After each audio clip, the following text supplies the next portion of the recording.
They say there's someone for everyone. The brief, intense romance of Sid Vicious and Nancy Spungen seemed to affirm that, in a terribly sad way. And the spectacle of Sid and Nancy, as they sped along a downward spiral in the late 1970s, served to support another rule of thumb.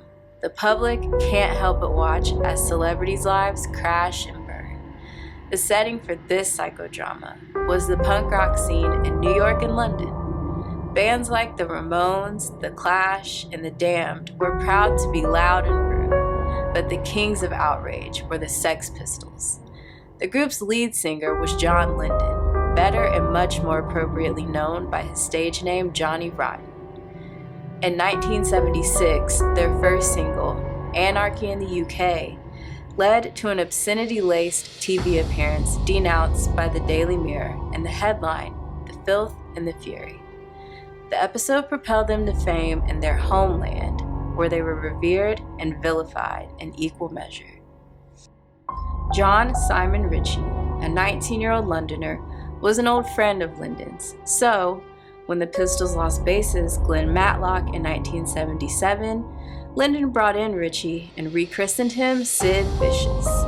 Sid wasn't much of a musician, but his grungy looks and belligerent attitude worked well on stage. Sid met 19-year-old American Nancy Spungen, and she soon became a part of his wild life offstage. A problem child almost from birth, as her mother would later write in a memoir. Nancy left the family's suburban Philadelphia home and became a heroin addict and sometimes stripper. She went to England hoping to hook into the punk scene, and Sid was her ticket to ride. But that ride was about to veer off course. In January 1978, the Sex Pistols essentially disintegrated during a 2-week U.S. tour that was marked by constant infighting and regular disappearances by Sid. At the final gig in San Francisco, Lydon quit the Pistols. The band's tour manager, Neil Stevenson, said that in this period, Sid grew to dislike everything except heroin and Nancy. By the summer, the lovers had shacked up at New York's Chelsea Hotel. For Sid and Nancy, the Chelsea became a house of horrors. As both sank deeper into drug dependency, Sid turned violent to the point where, according to a fellow resident, he beat Nancy with a guitar on more than one occasion. Not only did she stay with Sid, she bought him little tokens of her love, like a knife she gave him to fend off thugs. On October 12, 1978, police were summoned to the Chelsea after someone reported trouble in room 100. They discovered Nancy, drenched in blood, under the bathroom sink, a fatal knife wound in her abdomen. Sid was found wandering the halls in a drug stupor when he was arrested for murder.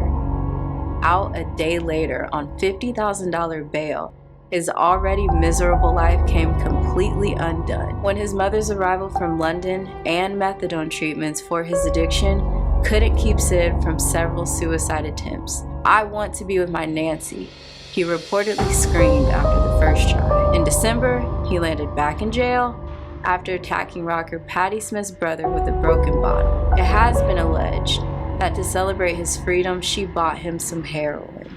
About 13 hours after his release, the 21-year-old was dead from an overdose. The medical examiner ruled it an inadvertent death. It certainly seems, in retrospect, an unavoidable one. The story of Sid and Nancy was a tragedy from hello and doomed to end viciously.